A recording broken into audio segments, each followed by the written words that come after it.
সাপ কখন ছোবল মারে যখন সে মনে করে নিজে আক্রান্ত হতে পারে। এরা আজকে কোন কোন জায়গাতে আমাদের ব্যানার খুলে ফেলছে, রিক্সাতে হামলা করছে।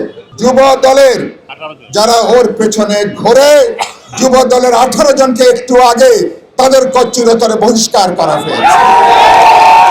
এবং আনোয়ার ভাই আমাকে জানালেন এই অ্যাকশন নাকি ছাত্র দলের ক্ষেত্রে হবে, স্বেচ্ছাসেবক দলের ক্ষেত্রে হবে, অন্যান্য দলের ক্ষেত্রে, অর্থাৎ মহিলা দল, শ্রমিক দল, ছাত্র দল, সমস্ত দলের ক্ষেত্রে অ্যাকশন চলবে।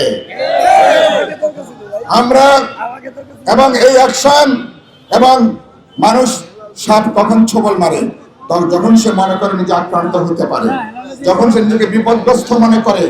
কিন্তু আমরা বলতে চাই এরা আজকে কোন কোন জায়গাতে আমাদের ব্যানার খুলে ফেলছে, রিক্সাতে হামলা করছে। মানুষ যখন বেসামাল হয়ে পড়ে, মানুষ যখন পাগল হওয়া শুরু করে, তখন আইনকে নিজের হাতে তুলে নেয়, তাই না? আমি আপনাদেরকে অনুরোধ করব, আমরা কোন উস্কানিতে পা দেব না, আমরা কোন উস্কানিতে পা দেব না। কারণ কি, আমরা শান্তিপূর্ণ নির্বাচন চাই, শান্তিপূর্ণ নির্বাচন চাই। পরিস্থিতি যত শান্তিপূর্ণ হবে, কোদাল মার্কার ভোট ততই বৃদ্ধি পাবে।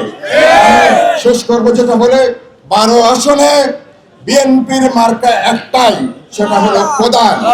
12 আসনে বেগম খালেদা জিয়ার মার্কা একটাই, মার্কা একটাই, কোদাল।